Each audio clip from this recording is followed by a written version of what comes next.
Balance of payments and international investment position, December 2023 quarter. Balance of payments records the value of the country's transactions with the rest of the world. It shows changes in financial claims on, and liabilities to, the rest of the world. International investment position is a snapshot of the country's financial assets and liabilities. Balance of payments and international investment position, December 2023 quarter. Balance of payments records the value of the country's transactions with the rest of the world. It shows changes in financial claims on, and liabilities to, the rest of the world. International investment position is a snapshot of the country's financial assets and liabilities.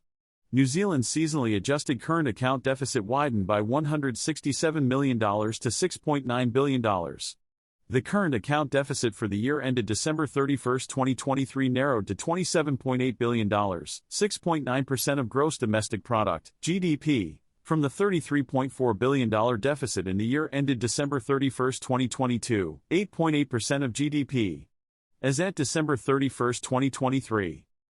New Zealand's net international investment liability position was $209.6 billion, compared with $197.9 billion as at September 30, 2023. Factbox-ECB policymakers focus on June for first rate cut. Frankfurt, Reuters, European Central Bank policymakers have started contemplating interest rate cuts, and most of the public commentary points to an initial move in June, to be followed by further steps later this year. The following is a compilation of key policymaker quotes on the timing of the ECB's next rate change. Luis de Guindos, ECB Vice President, March 19. We haven't yet discussed anything about future rate moves. We need to gather more information. In June we will also have our new projections and we will be ready to discuss this.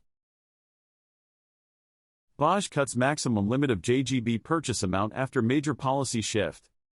Tokyo, the Bank of Japan, BOJ, will scale back the maximum limit of its purchases of Japanese government bonds, it said on Tuesday, after ending its radical stimulus policies of negative interest rates and yield curve control, YCC. The BOJ has been an aggressive bond buyer to defend its ultra-low rate policy. That has pushed its ownership to more than half the market, putting a squeeze on liquidity and impairing market function. The lock-in effect of rising mortgage rates. Last week I wrote about some homeowners locked in with golden handcuffs. There are always people that need to sell due to the so-called 3Ds, death, divorce, and disease. Also, in certain times, some homeowners will need to sell due to unemployment or excessive debt. Neither is much of an issue right now.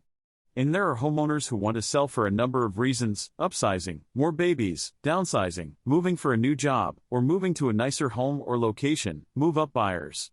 It is some of the want-to-sell group that has been locked in with the golden handcuffs over the last couple of years, since it is financially difficult to move when your current mortgage rate is around 3%, and your new mortgage rate will be in the 6.5% to 7% range. Bond traders step up short bets on fear the Fed will dash rate cut hopes. Bond traders are stepping up short bets against treasuries and buying derivatives to protect against a sell-off, positioning for the risk that the Federal Reserve will dial back the market's expectations for interest rate cuts this year. While the U.S. Central Bank is all but certain to hold rates steady Wednesday, trading data points to growing concern that its new forecasts will show increased reticence to ease monetary policy. Thank you.